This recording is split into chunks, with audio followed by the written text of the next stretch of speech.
Hey there, everyone. I'm Sara Weldon, CEO of TruFinCo, a finance company dedicated to helping both budding and established small businesses. I'm thrilled to be hosting Business Perfect Formula, a podcast designed to demystify business funding, real estate investing, and business credit. My goal is to simplify the complexities of alternative lending, showing you that navigating the financial landscape can be straightforward and stress-free. And yes, I also happen to be a proud owner of a farm, but that's a topic for another day. Join me as we embark on a journey of discovery, exploring topics that often cause anxiety. No need for Harvard degrees here. We're sharing practical strategies that you can actually use on your financial journey.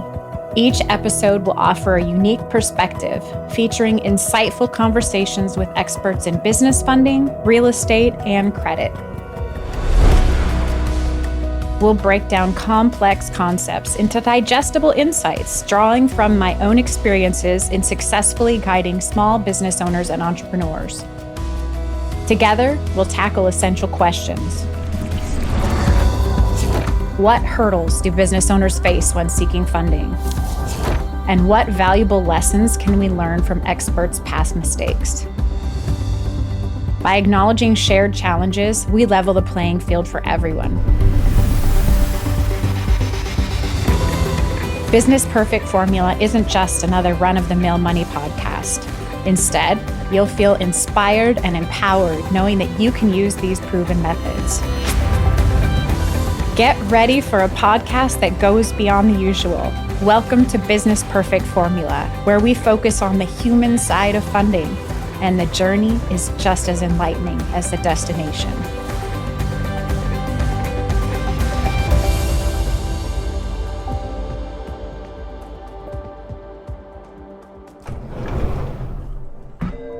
Money has always intimidated me. In fact, I think I could go so far as saying I hate it. There, I said it.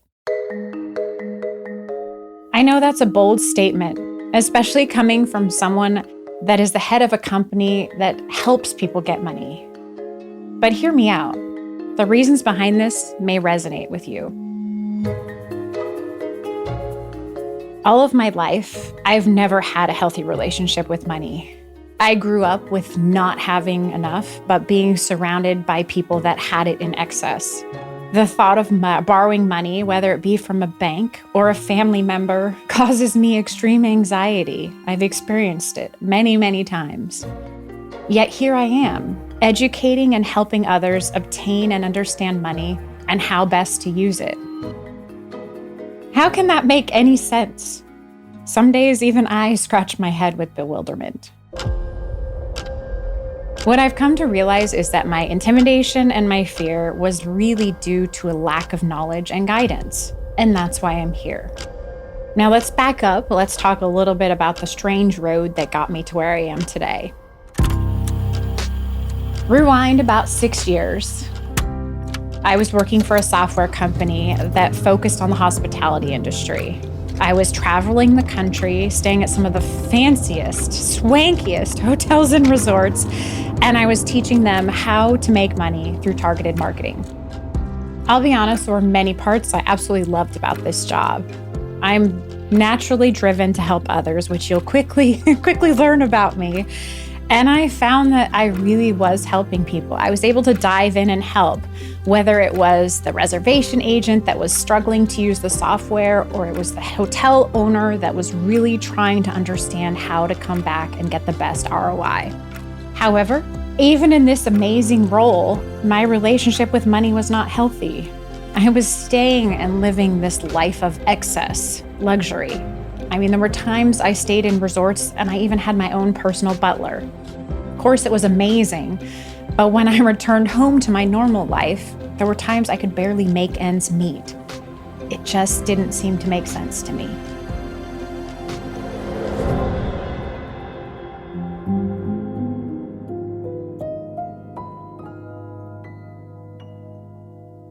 Now, during this time, I began dating a fantastic man named Rick. You'll later discover he is now my business partner. At the time that we met, he was the manager for a very successful finance company. He managed the finance team and brought them to staggering numbers. As per usual, when you start dating someone, you always discuss what you're doing. And I so remember on our very first date, he was telling me what he did, how much he loved it, how he was really helping people. And I remember thinking, there is no way in hell I would ever want to do something like that. Money is stressful. That doesn't sound at all like something I would like. That just sounds like the worst job in the world.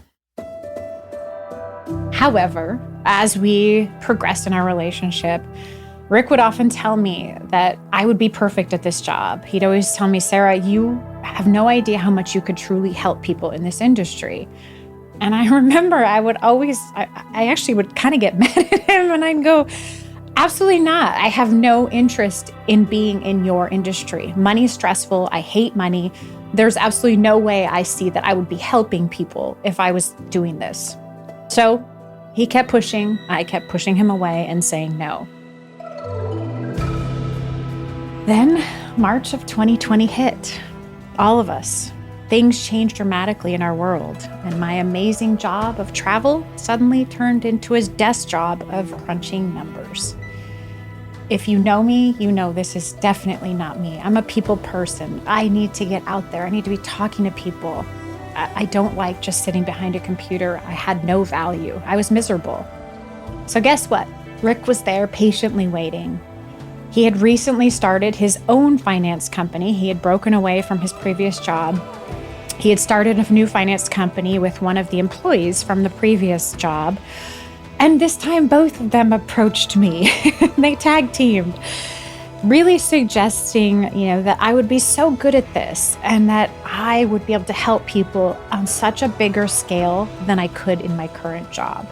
And of course, I was miserable in my job. So it was the perfect moment for them to bring this to my attention. So I took a giant leap of faith. I left my very secure career to join them in the crazy world of finance. They brought me on as vice president and assured me that I would be the face of the company, that I would be able to help women, that I would be able to help small businesses. Everything that my heart desired seemed like I would be able to accomplish in this new position. So I left and didn't look back.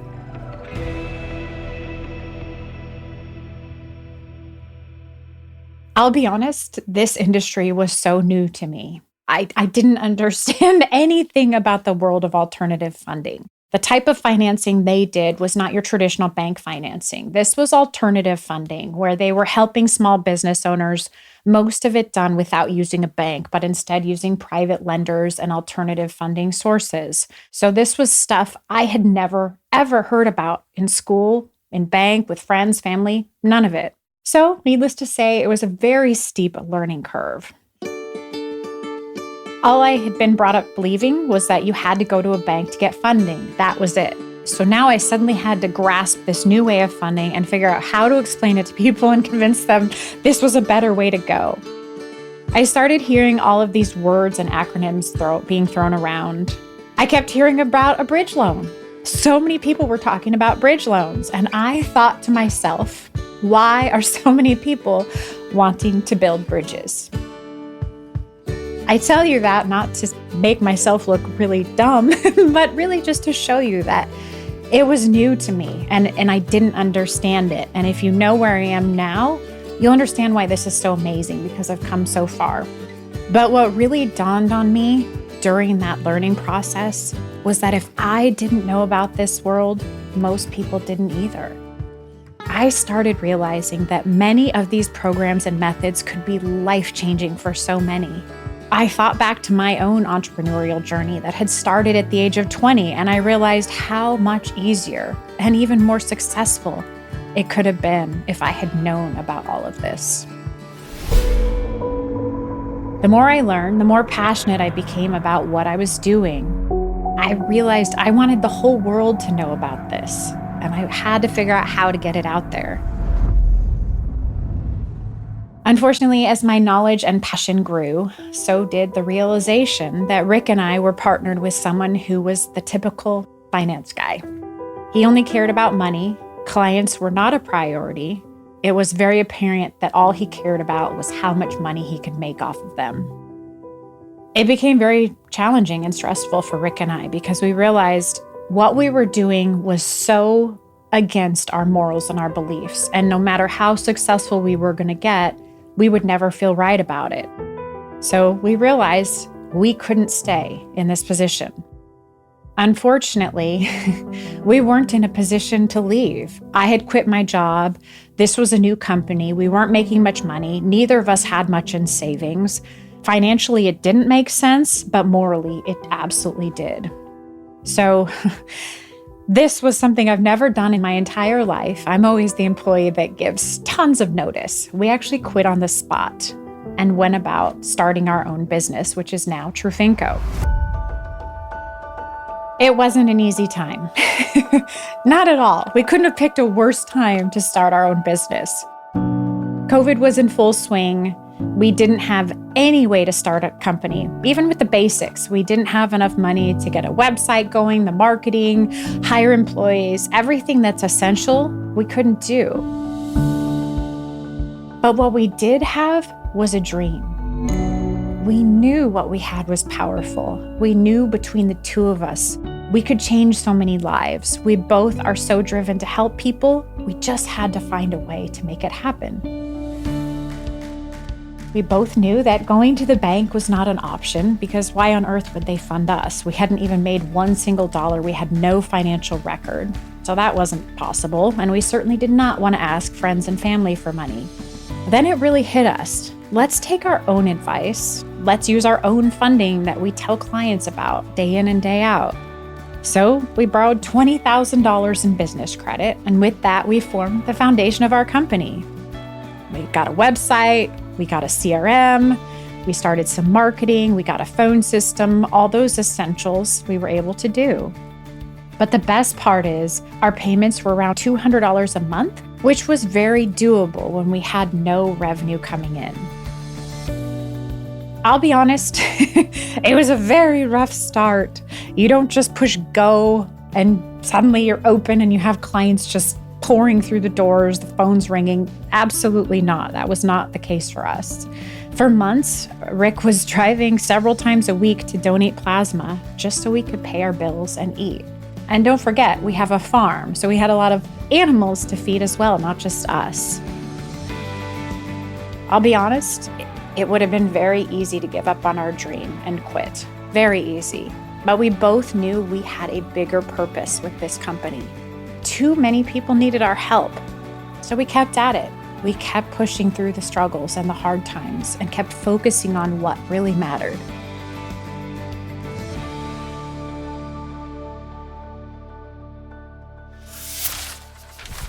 Now, here we are 3 years later with a thriving business and a team of 10 people. I never thought we would get to this point, and we're continuously growing, and it's absolutely amazing. But what makes it even more amazing is that we went through those hard times. We didn't give up.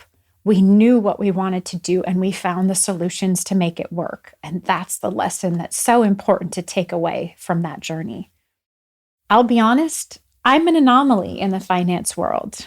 We have the Grant Cardones, the Dave Ramseys. Both of them are absolutely amazing. And then we also have the loan shark characters that promise the world but fail to reveal the fine print or risks. Now, I don't fit into any of those molds at all. In order for me to be able to educate others, I had to fully understand this world myself. I'm lucky enough to work with some amazing lenders, and I probably drove them crazy on every single phone call because I would pepper them with questions. I would always have them break things down into easy to understand terms. We would have calls with clients, and at the end, the client would get off, thankfully. I'd be like, all right, what do those terms mean? What is a bridge loan? How did you make that work? How did you make all that make sense for the client? And it wasn't easy at first. It was very overwhelming, but slowly it all started to click, and I realized just how powerful my knowledge was. What became so glaringly apparent to me is just how few people are aware of the world of alternative funding. I just didn't know how to get the word out there. Posts on social media don't cut it. They're a dime a dozen, and nobody really takes the time to read them, especially if it has to do with funding. They always doubt it. They think it's a scam. So I didn't know what to do. However, at the time, I had a niece that loved visiting our farm, and she kept telling me, Auntie Sally, yes, that's what she calls me, Auntie Sally, you have to get the farm onto TikTok. People will love it. And I remember laughing her off, telling her absolutely not, because I wrongfully assumed that TikTok was just for teenagers dancing. I thought, I'm way too old to be on there. She kept pushing. She kept showing me examples of cooking videos, exercise videos, all sorts of stuff that actually had some value to me. And I realized, all right, I'm going to do it. I'm going to put our farm on TikTok. So I did, and I quickly realized just how easy it was to reach a large audience organically, and all of it for free. And I thought, if I can do this with our farm, imagine what I could do with our business. It was very rough at first. If you go back and watch my first probably 100 videos, horrible, absolutely horrible. I had no idea really what to put out there. I think I came across as salesy as opposed to educational. And really what I struggled with so much is how to explain this world of alternative funding into videos that are 3 minutes or less that are going to be engaging to people. It was hard. However, I refused to give up. I did hire some coaches along the way. And one of the best advice that one of the coaches gave me was, Sara, quit focusing on telling them what you can do with your company. Instead, educate them, because you have so much knowledge, and knowledge is so powerful. And you're so driven to help people. The best way you can help them is by educating them, opening their eyes to this world of alternative funding. And naturally, if you educate them, they'll look to you as an expert, and they'll want to come to you for their business. And you know what? It worked. And when I made that switch and instead focusing on truly educating and helping, my TikTok channel started taking off. And I started gaining traction. I realized in putting myself out there and the stuff that I was talking about, that there are so many people out there that are intimidated by these concepts, but they've been too afraid to say so. They listen to these experts and they think, I could never do that. It's just for the rich. It's just for the well-educated.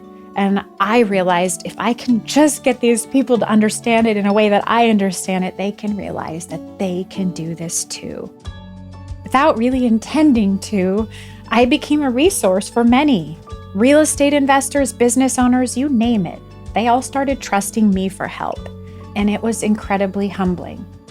I'll never forget one phone call. And let me back up. I love helping anybody regardless. Social status, none of that matters to me.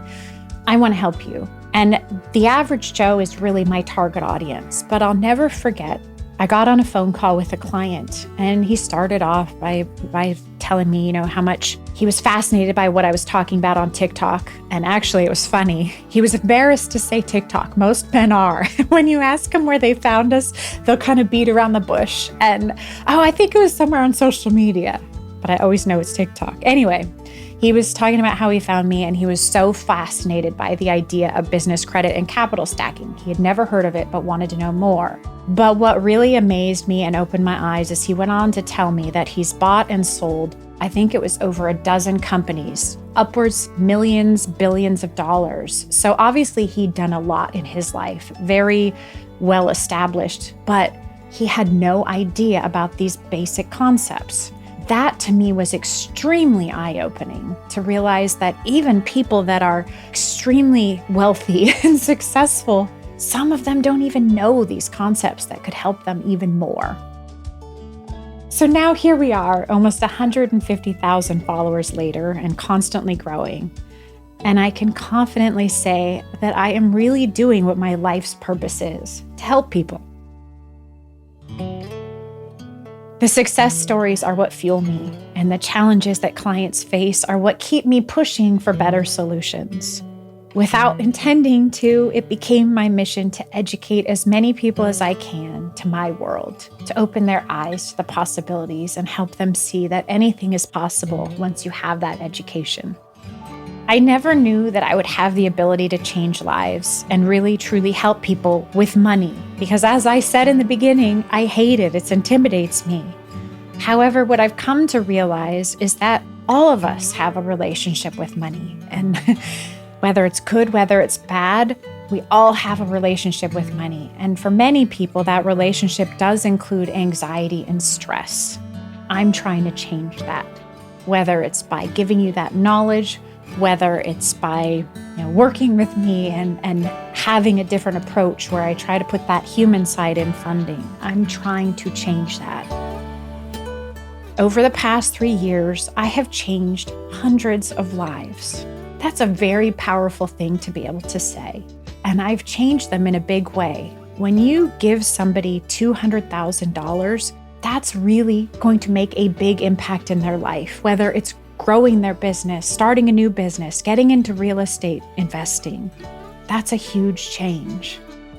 But what's been even more valuable to me is giving people the confidence that they can make that change. Giving those people that are stuck in their 9-to-5, hate their job, giving them the knowledge that they can take these steps to get them out of that situation and do what they've always wanted. That's the most powerful of all. This all leads to why I'm here. I could just stay in my little bubble of social media. However, I yearn for more. I want to reach as many people as I can so they can have the knowledge that they need to change their lives, to chase their dreams. Have you ever heard of business credit or capital stacking? Do you have any idea that you can essentially become your own bank with capital stacking? Or do you know the right way to invest in real estate without having to use any of your own money? Or do you really know just how important your personal credit is? Or are you someone that's too afraid to even look at it because you know it's not good? These are the topics we're going to dive into on this podcast. This is what I'm most passionate about. And these are the topics that not everyone wants to talk about because they can be uncomfortable. There's nothing wrong with stocks, bonds, or mutual funds. However, I find that world to be confusing and overwhelming to the average Joe. I'm talking about concepts and ideas that you and I can understand and apply. One of the biggest mistakes I see business owners making is funding their business with their own savings or personal credit. For many, they believe this is the only possible option. Banks don't fund startups, and even for established businesses, it can be nearly impossible to get a loan, especially right now. So you rely on what you know, your own credit.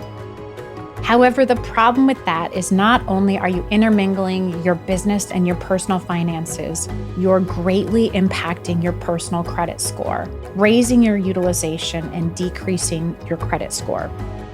This begins the vicious cycle that is so hard for us to get out of. It may seem like a good solution at the time, but the reality is that the impact can be tremendous, affecting future loans and especially your own livelihood. If this sounds like you and something that you've done, please know that I am not in any way, shape, or form shaming you. I made that mistake as well, trust me. And who could blame us? In school, we were never taught about business credit. Has your local neighborhood bank ever talked about capital stacking and how beneficial it is? I am 100% certain that answer is no. Being the resourceful humans that we all are, we try to solve our problems ourselves. We want to be our own hero. But we quickly realize that once we've done this, we may have started a financial rock slide that is so hard to stop. You may be listening to all this and sitting there asking, okay, Sarah, then you've told us all this. What is the alternative to this? What's the solution that's better? There's this magical thing called business credit. And the beauty of it is that it does not reflect on your personal credit. Let me say that again. It does not reflect on your personal credit. It's like invisible debt, but of course you still have to pay it. However, when it comes time for your own personal finances to be looked at, business credit will not impact your debt to income, meaning it will not affect your home or your car loan. I believe every single business owner needs to have business credit, period. There's 2 ways to get it. The fastest way is through capital stacking. Hence the name capital stacking. We're stacking capital. However, it's in the form of business credit. And this is why I'm so passionate about it and why I talk about capital stacking with nearly every client.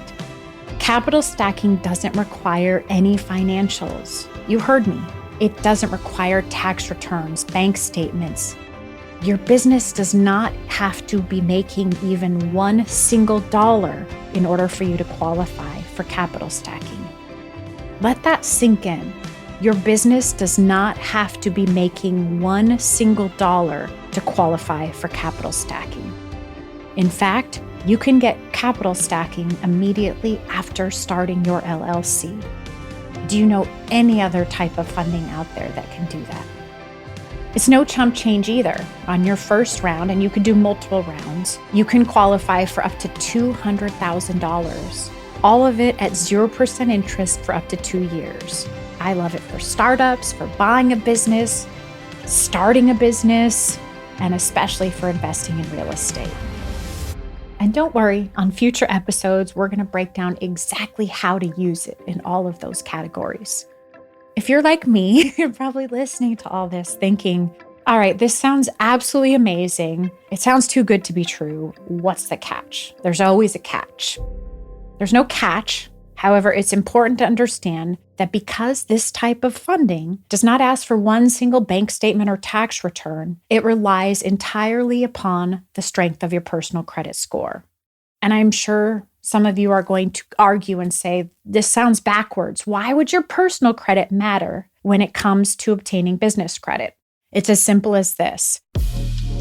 The way you've handled your personal credit indicates how you will handle business credit. And in the event or the case of business credit, you're getting high limit business credit cards. So they need to make sure with your own personal credit, you haven't had late payments, collections, you haven't closed accounts with balances, you haven't overutilized yourself. That history plays a huge, huge role in qualifying for capital stacking. Now, here's where we talk about the vicious cycle that many business owners find themselves in.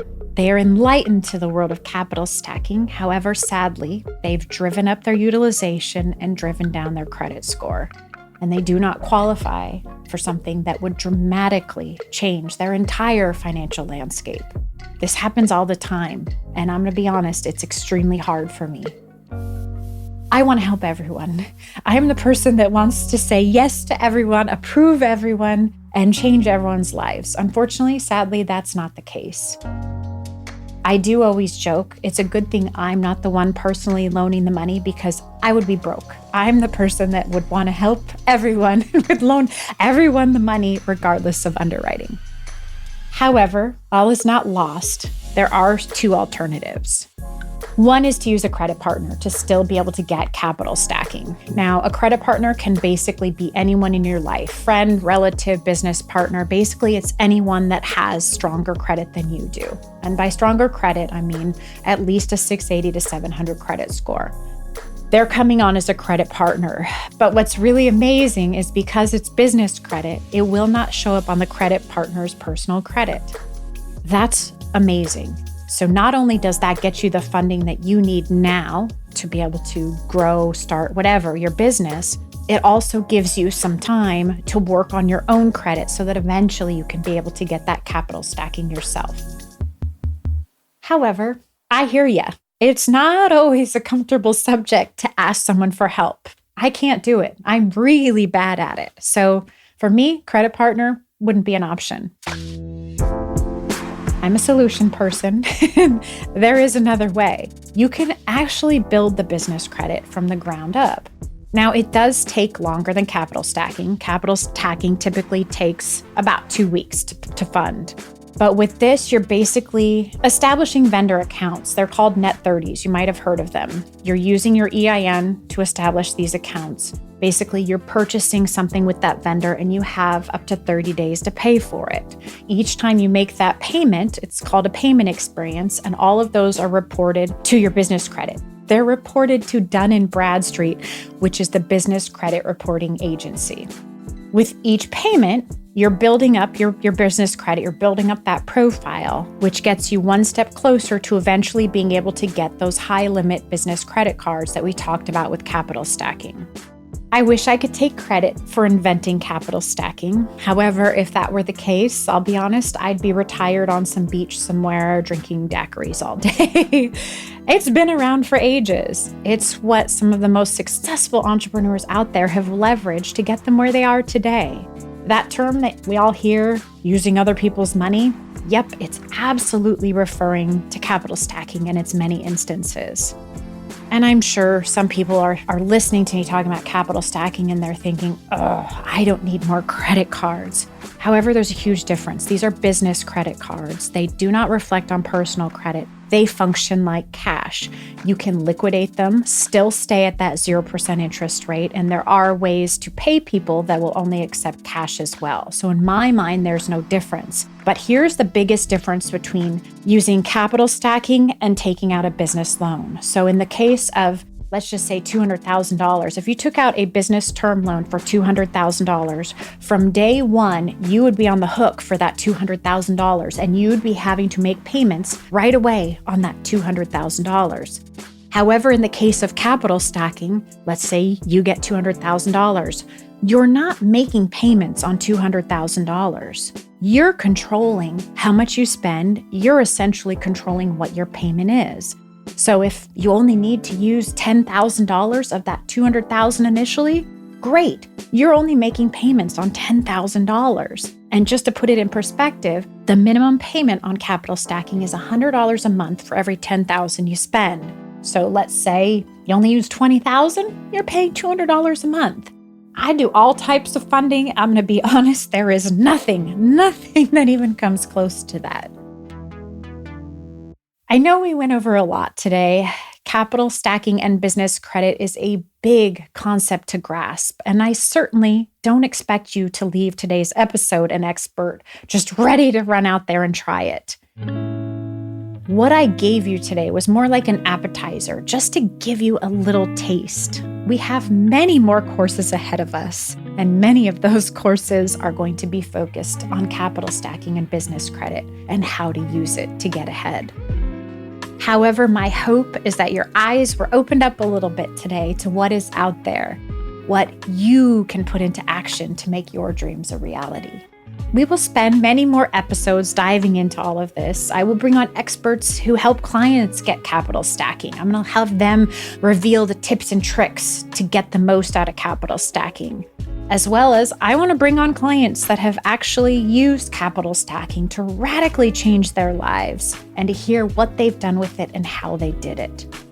In full transparency, I spend my time teaching others all about capital stacking and how to use it effectively. However, I have yet to be able to take full advantage of it myself. That's really hard to admit. But years ago, my life ran into some speed bumps. I was a single woman at the time. I had just bought a farm because it was my dream. And unfortunately, everything started going wrong. My well went out, I needed new septic, and it came down to choosing between being able to flush the toilet and take a shower or ruin my credit. So unfortunately, my credit took a hit. But here's the difference. I did not stay stuck in my challenged credit. I did not let myself be a victim of my situation. I learned how to improve my credit. I knew it wasn't going to be an overnight process, and I have been working hard at it ever since. And now I'm almost there. And when I get there, I will certainly share my results with you. I don't look at your credit score as a reflection of who you are.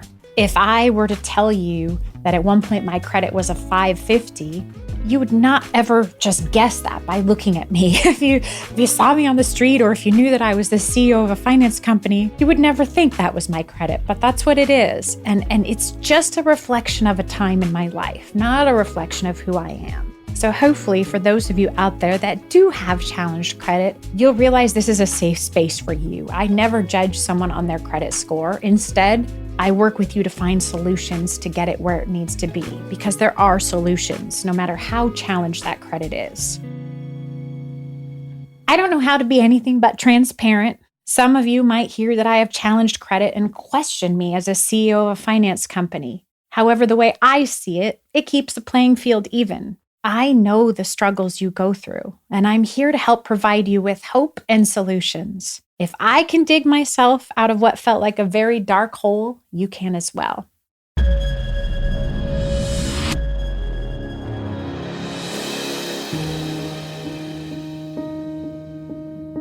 Thank you so much for listening today. I can't wait to go on this journey with you to see where it can take you, what you can achieve once you have the knowledge that you need and the belief and the confidence to know that you can do it. I'll be here every step of the way, encouraging you and sharing everything that I know to help you. Until next time.